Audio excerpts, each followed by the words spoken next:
हमारे घर पे भाजपा के झंडे लगे हुए हैं, वो उतार दिए, उन्हें फाड़ दिए, जला दिए और ये बोलते हैं कि भाजपा जो पार्टी है उसको ज्वाइन मत करो, भाजपा पार्टी से हटो, नहीं तो हम तुम्हें गांव में भी नहीं रहने देंगे और तुम सबको मारेंगे। दोपहर 3 बजे कोर्ट द्वार पूरी ताकत से हिंदू रक्षा दल के सारे योद्धा पहुंच रहे हैं। इसे दीपक को मुल्ला बनने की बहुत चढ़ी है। इसका मुल्लापन कल हमारी पूरी हिंदू रक्षा दल की टीम इसका मुल्लापन निकालेगी। मैं भी मोहम्मद कुलदीप हूँ, कौन बजरंग दल वाला आए ना। बजरंग दल मेरे घर में है, बहुत बड़ा बजरंग रखता हूँ मैं भी। मैं बड़ा बजरंग दल उससे ज्यादा पुजारी हूँ मैं भी। मोहम्मद कुलदीप भाटी नाम है मेरा। थोड़ा पीछे ऐसे से चढ़ो मत। ये ना नाम फेम के लिए टीआरपी के लिए ये देखिए, ये इनकी असलियत है, ये असलियत है। भारत सिर्फ अमेरिका को आंखें दिखाने के लिए महंगा तेल खरीदते रहे। मतलब मैं एक लॉजिक, सिंपल लॉजिक आपसे समझना चाह रही हूँ कि हम बात क्या कर रहे हैं। दोस्तों, भारतीय जनता पार्टी उत्तर प्रदेश में येन केन प्रकारण 2027 का चुनाव जीतना चाहती है, लेकिन भाजपाइयों ने इतना गंध फैला दी है, इतनी नफरत फैला दी है कि लोग अब जहां देखते हैं वहीं चढ़ बैठते हैं। ना बारात देखते हैं, ना आंगन देखते हैं। भाग जाओ, बस कहते हैं निकल जाओ, नहीं तो बहुत पीटे जाओगे। एक मामला आया निकल के सामने मुजफ्फरनगर के। इसमें क्या पूरा मामला ये मैं आपको अभी बताऊंगा, इत्मीनान से बताऊंगा। एक खबर मैं आपको दिखाने जा रहा हूं असम से। असम में कैसे हिमंता विश्व शर्मा बुरी तरीके से बौखला गया है एक आंकड़ा देख करके, मुस्लिम वोटर के बढ़ने का। वो तस्वीरें भी मैं आपको दिखलाने की कोशिश करूंगा। और आज कोर्ट द्वार में नफरती चिंटुओं का एक झुंड जो है दीपक कुमार को घेरने, उनको मारने पीटने, उनको सबक सिखाने जा रहा है। और ये बातें सरेआम सोशल मीडिया पर चैलेंज के जरिए की जा रही हैं। पूरा मामला मैं अभी आपको विस्तार से बताऊंगा। पुष्कर सिंह धामी की सरकार का दोमुहा रवैया भी मैं आपको दिखलाने की कोशिश करूंगा। और साथ में उत्तर प्रदेश की भाजपा सरकार का भी दोगलापन आपको मैं दिखलाऊंगा। यह भी आपको तस्वीर दिखाऊंगा। दूसरी तरफ दीपक कुमार जैसे अब बहुत सारे लोग ऐसे खड़े हो गए जिससे बजरंग दल वालों का जो दुकान है वो बंद होने की नौबत आ रही है। वो तस्वीर और एक वीडियो आपको 2 दिन पहले मैंने दिखाया था, जिसमें एक नफरती लड़की जो ताजा जिसने मुसलमानों को गाली देना सीखा है, अभी कुछ दिन पहले एक वीडियो में जो कह रही थी कि ये लोग 12 बच्चे पैदा करते हैं और न्यूरोलॉजिस्ट को जाकर के दिखाते हैं, जिसको गायनेकोलॉजिस्ट और न्यूरोलॉजिस्ट का फर्क नहीं पता है। अब वो कैसे यूजीसी को लेकर के इस देश के बहुजन समाज के ऊपर आग बबूला हो रही है। तमाम सारी तस्वीरें हैं, खबरें हैं, सब कुछ बताऊंगा। आखिर में अंजना ओम कश्यप की भयंकर बेइज्जती की है अतुल पाटिल ने, वो तस्वीर भी आपको दिखलाऊंगा। लेकिन सबसे पहले एक दूल्हा है और दूल्हे का नाम पता क्या है? अकरम। और अकरम पता है कौन है? अकरम है भाजपाई।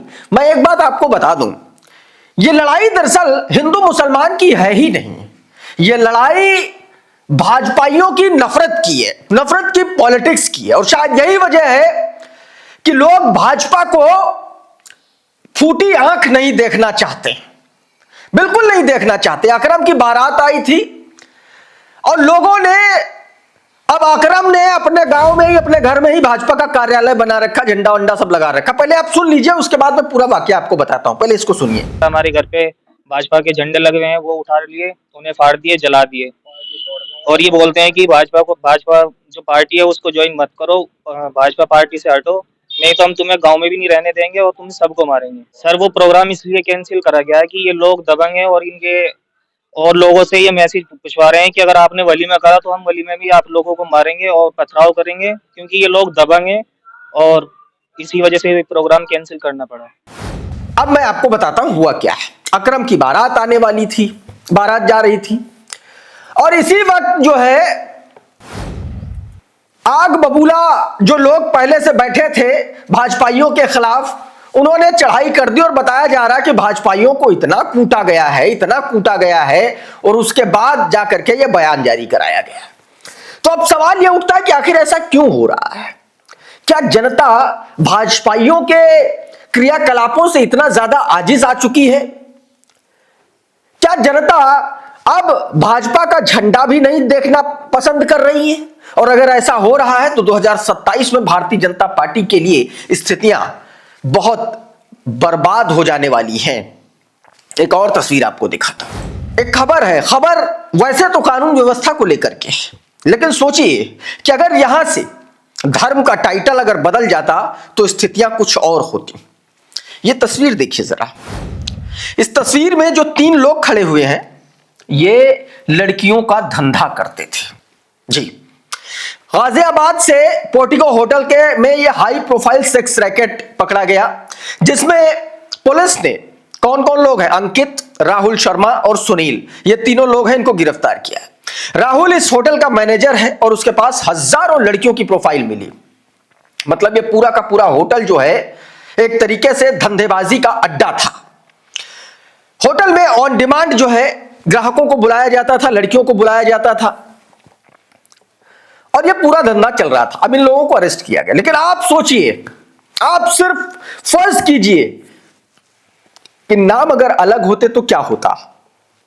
क्या ये इस तरीके से खड़े होते, या हाफ एनकाउंटर हो गया होता, या लंगड़े कर दिए गए होते। अब आप सिर्फ ये बात सोच करके देखिए। हालांकि पुलिस ने इनको गिरफ्तार कर लिया है, जेल भेजे जाने की तैयारी बताई जा रही है। एक और तस्वीर आपको दिखाता हूं। असम में हिमंता विश्व शर्मा की मुश्किल बढ़ने जा रही है। जरा इस खबर को देखिए, आज तक की खबर है। 2,43,000 वोट असम में काटे गए, लेकिन मुसलमान इलाकों में वोट गए हैं बढ़। असम विधानसभा चुनाव के लिए फाइनल वोटर लिस्ट सामने आ चुकी है। राज्य में करीब 2.5 लाख लोग जो है, वोटर जो है वो कम हो गए, लेकिन मुस्लिम बहुल 8 जिलों में वोटर बढ़ गए। आदिवासी बहुल 5 जिलों में वोटर कम हुए। ऐसे में देखना है कि वोटर कम होने और बढ़ने का सियासत पर क्या असर पड़ता है। सियासत का असर जो भी पड़ता है, एक बात तो तय है, हिमंता विश्व शर्मा ने मुसलमानों के खिलाफ जितने बुलडोजर चलवाए, जितना वहां के लोकल गुंडों के जरिए मुसलमानों की तबाही बर्बादी पर हस्ताक्षर किए कराए, वो इस दुनिया ने देखा, और दुनिया ने इंटरनेशनल अखबारों में भी प्रकाशित हुई वो घटनाएं। और अब जब इस तरीके के आंकड़े बढ़े हुए नजर आ रहे हैं, तो यह वाकई में हिमंता विश्व शर्मा के लिए चिंता की बात होगी, क्योंकि ऑलरेडी उन पर जो करप्शन के केसेस हैं, उन पर जो गंभीर केस लग रहे हैं, आरोप लग रहे हैं, वो उनकी कुर्सी और ज्यादा खतरे में डाल रहे हैं। इस बीच आज कोटद्वार उत्तराखंड में हिंदू रक्षा दल और तमाम सारे ऐसे गुंडे जिनको शांति और सद्भावना से उतनी ही नफरत है जितनी मुसलमानों से, और इसीलिए वो दीपक कुमार, मोहम्मद दीपक को घेरने के लिए जा रहे हैं। और इस बात का खुला ऐलान सोशल मीडिया पर किया जा रहा है। पिंकी चौधरी नाम का नफरती चिंटू, इसने पूरी दुनिया का ठेका ले रखा है। आप सोचिए, उत्तर प्रदेश से लेकर के उत्तराखंड तक भाजपा की सरकारें, और ये खुलेआम गाली गलौज मुसलमानों के खिलाफ कर रहे हैं, और किसी सरकार, प्रशासन, पुलिस की इतनी औकात नहीं है, इतनी हैसियत नहीं है कि इन 2 कौड़ी के सड़क छाप, नाली छाप, गटर छाप लोगों को सबक सिखा सके, कानून का पाठ पढ़ा सके। ये इस तरीके की स्थितियां हैं। सुनिए जरा इन दोनों गुंडों का, पहले पिंकी चौधरी को भी सुन लीजिए, किस तरीके से सीधे तौर पर गाली गलौज कर रहा, धमका रहा है, और उसके बाद इसको भी। अच्छा, एक बात और भी है, इन जाहिलों पर मुकदमेबाजी, FIR का कोई असर पड़ता नहीं है, कोई असर नहीं पड़ता। तो अब सवाल यह उठता, अगर FIR का भी कोई असर नहीं है, कानूनी डंडे का भी कोई असर नहीं है, तो भाजपा की उत्तर प्रदेश की सरकार तो बहुत अच्छे से जानती है कि जब इसका असर खत्म हो जाता है तो क्या करना चाहिए। तो फिर क्यों नहीं कर रही है सरकार? क्या यह सरकार, उत्तराखंड का भी जिक्र कर रहा हूं, क्या ये सरकारें सिर्फ और सिर्फ किसी धर्म विशेष के लोगों पर ही उनका डंडा चलता है, उनकी कार्रवाई चलती है, उनके ऊपर बुलडोजर चलाती है? ऐसे नफरती चिंटुओं और चिलांटुओं पर क्यों नहीं होता असर? इन पर क्यों एक्शन नहीं होता? और पूरा देश पूछ रहा है, और ये सरेआम कह रहे हैं कि जा रहा हूं दीपक कुमार, मुल्ला दीपक कुमार की मुल्लई निकालने। सोच लीजिए, इस तरीके की स्थितियां हैं। देखिए जरा, दोपहर 3 बजे कोटद्वार पूरी ताकत से हिंदू रक्षा दल के सारे योद्धा पहुंच रहे हैं। इसे दीपक को मुल्ला बनने की बहुत चढ़ी है। इसका मुल्लापन कल हमारी पूरी हिंदू रक्षा दल की टीम इसका मुल्लापन निकालेगी और इसके कोटद्वार जिम पर ही पहुंचेगी और इसे बताएंगे जो इसने अपने आप को मोहम्मद दीपक करने का काम किया है ना, इसको मुंह तोड़ जवाब देने का काम हिंदू रक्षा दल के योद्धा करेंगे। ललित भाई और अन्य जिलों से सारी टीमें पहुंच रही हैं और इसका मुल्लापन वहां कल निकाला जाएगा पूरी ताकत से। कोटद्वार में इसके जिम पर पूरी ताकत से पहुंच रहे हैं। इसको हम बताएंगे कि इसको जिस तरीके से मुल्लाओं का समर्थन करके हमारे हिंदू भाइयों का उत्पीड़न कर रहा है। ऐसा नहीं है कि सिर्फ दीपक कुमार है, दीपक कुमार जैसे और भी लोग हैं। होता क्या है कि एक सिर्फ और सिर्फ एक कैटलिस्ट की जरूरत होती है। वो कैटलिस्ट का काम जो है दीपक कुमार ने किया। अब ऐसे और कैटलिस्ट हो रहे हैं। एक और तस्वीर निकल के सामने आई कुलदीप भाटी की, देखिए जरा क्या कह रहे हैं। मैं भी मोहम्मद कुलदीप हूँ, मैं भी मोहम्मद कुलदीप हूँ। कौन बजरंग दल वाला आए ना, बजरंग दल मेरे घर में है, बहुत बड़ा बजरंग रखता हूँ मैं भी। मैं बड़ा बजरंग दल उससे ज्यादा पुजारी हूँ मैं भी। मोहम्मद कुलदीप भाटी नाम है मेरा। नहीं लगता किससे? कौन बजरंग दल? क्या है बजरंग दल? कौन है इनका राष्ट्रीय अध्यक्ष? कहाँ है इनका जो कार्यालय? हमें बताओ, हम जाके पूछेंगे। वो कोटद्वार वाले सुन रहे होंगे। कौन कोटद्वार वाले?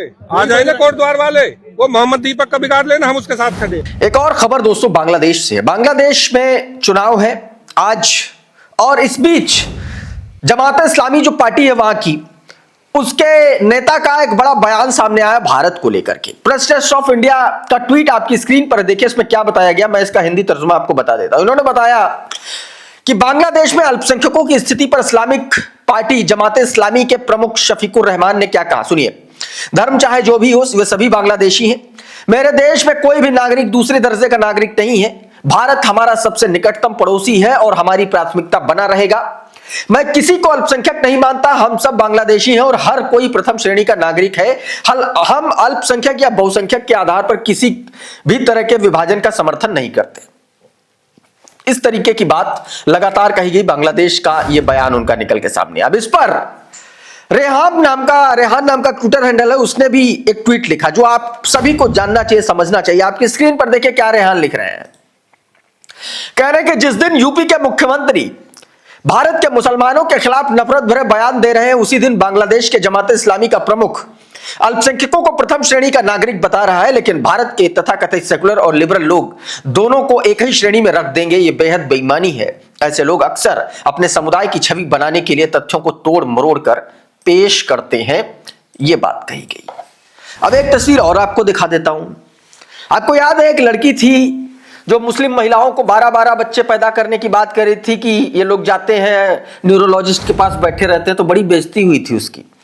लोग कह रहे थे कि बच्ची जाओ थोड़ा सा पढ़ लिख लो, स्कूल जाने की उम्र में, खेलने कूदने की उम्र में ये कहाँ हिंदू मुसलमान करने लगी हो।